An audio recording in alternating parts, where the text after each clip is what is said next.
მოგესალმებით მეგობრებო. ეს არის YouTube არხი საფეხბურთო ნიუსები. დღეს ჩვენ ვიდეოში შემოგთავაზებთ ხელსხელ ტრანსფერებსა და საინტერესო მოვლენებს ფეხბურთში. თუმცა სანამ ვიდეოს ყურებას დაიწყებდეთ, მინდა გთხოვოთ რომ გამოიწოროთ ჩვენი არხი, რადგან ეს ჩვენ გვაძლევს ძალიან დიდ мотивაციას. ჩართოთ ზარისხილ კი რათა არ გამოგცეს ჩვენი ვიდეოები. მოიწონოთ ვიდეო და აუცილებლად გაგვიზიაროთ თქვენი აზრი კომენტარებში მომხდარ მოვლენებთან დაკავშირებით. ახლა კი დავიწყოთ.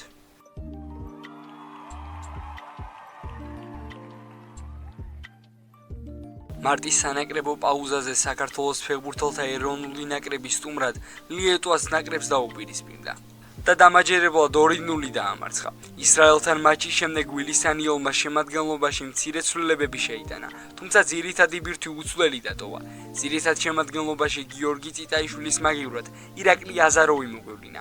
ლუკა ლოჩოშვილი ლაშად ვალმა შეცვალა. ნიკა გაგნიძე კი ზურიკო დავბითაშვილმა.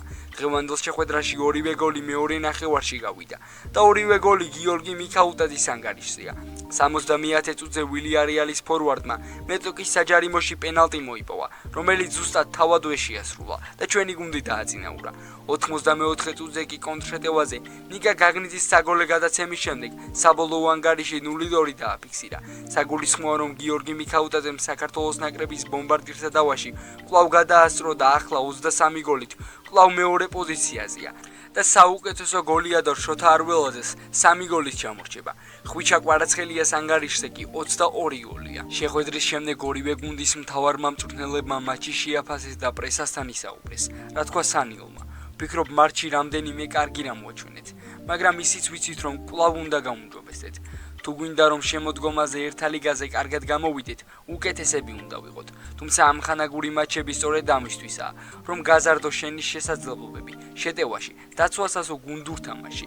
მაგალითად დღეს მეორე ტაიმში ძალიან მომეწონა ხვიჩას თამაში, რადგან ის ნამდვილად კაპიტანივით მოქმედებდა. ის ნამდვილი ლიდერი იყო და ვფიქრობ მისი ასეთი მეორე ტაიმით ყველა მიხეირა. ძალიან პოზიტიურია, როდესაც ხვიჩა მიქაუტაძე და კიდევ ის ფეხბურთელები, რომლებიც დასავლეთ ევროპის საკმაოდ დიდ კლუბებში თამაშობენ, იღებენ გადაწყვეტილებას, რომ მოედანზე ლიდერობა ითავონ და გუნდი გააერთიანონ. ეს ნიშნავს, რომ ატმოსფერო კარგია და მათ სურთ, რომ ერთ გუნდად იმუშაონ.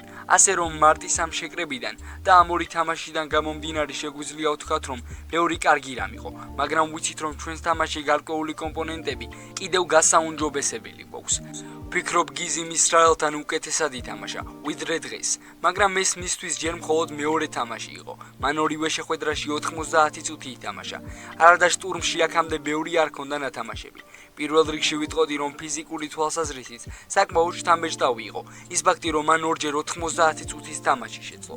ვიცით, რომ ეს მისი საუკეთესო პოზიცია არ არის და სხვა პოზიციებზე შეუძლია თამაში.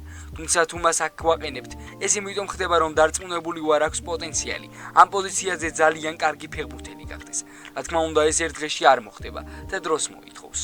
დარწმუნებული ვარ მასში, რადგან კარგი ტექნიკა აქვს და შეუძლია საიმედოდ ითამაშოს. ამავდროულად აქვს კარგი ძრავა. შეუძლია წინ და უკან ირბინოს და ვფიქრობ ჩვენ სწორედ ეს გვჭირდება. ასე რომ თუ გინდა ხვიჩას შაყვეს თამაშის ეპიცენტრში მეტი სივრცე და შესაძლებლობა მიცეთ, ასევე გვჭირდებათ ფეხბურთელები, რომლებიც მეტოკის დასვას მარჯვნივ და მარცხნივ გაწელავენ. ვფიქრობ გიზი სწორედ ის მოთამაშეა, რომლის გამოყენებას ამ პოზიციაზე მომავალში შეგვიძლია. ის აუცილებლად გაუმჯობესება და ამ პოზიციაზე უკეთესი გახდება. ვფიქრობ რომ ეროვნულ ნაკრებში ჩამოდიხარ, არ აქვს მნიშვნელობა სად ითამაშებ. თავარია ითამაშო, რომ განვითარდე. შესაძლოა ერთ დღესაც მოვიდეს კარზე და მიკაკუნოს და მითხას: მწვრთნელო, იქნებ ჩემ პოზიციაზე უკეთ ვითამაშო და ამაზეც ვიმსჯელებთ. მაგრამ ვფიქრობ ის ბედნიერი უნდა იყოს იმით, რომ აქ არის და ორი კარგი მატჩი ჩაატარა. დარწმუნებული ვარ ამ ორი თამაშიდან ბევრს ისწავლის და ივნისში კიდევ უფრო უკეთესი იქნება.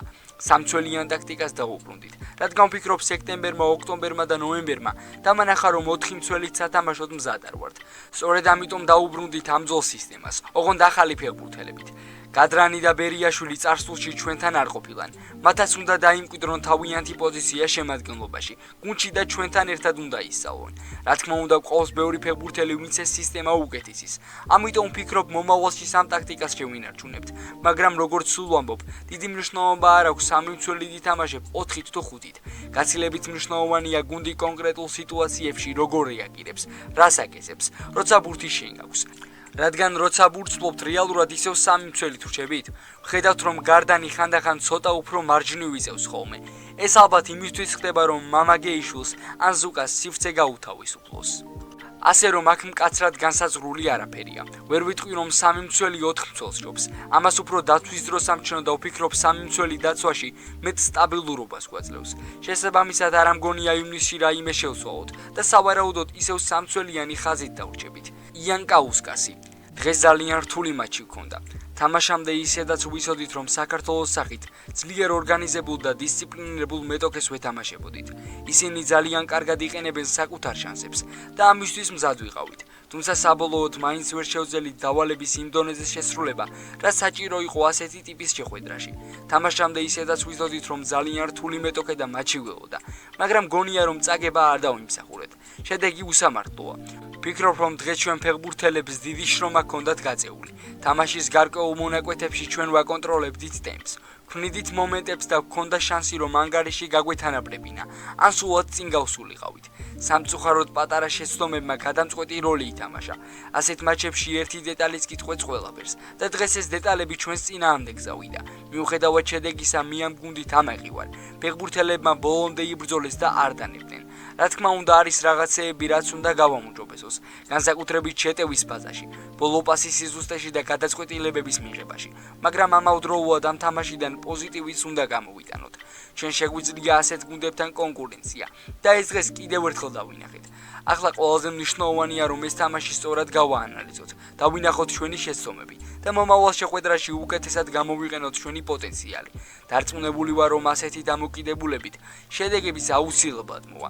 ამ ხანაგური შეხვედრების ხომ სწორედ ამიტომ არსებობს.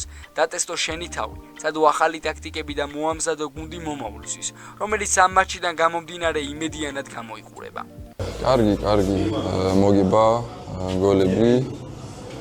გვინდოდა ეს მოგება, იმიტომ რომ კაი ხანია რომ არ ქონდა მოგება. და არის ივნისის თამაშებიც მოდის მალე და უნდა მოვიმზადოთ სექტემბერისთვის. არა, პენარი რომ ინიშნება, ლაპარაკობდა ან ყვარა, ან მე ვარ. დღეს მე წამაქციეს და მე დავარტყი და ეგრე არის.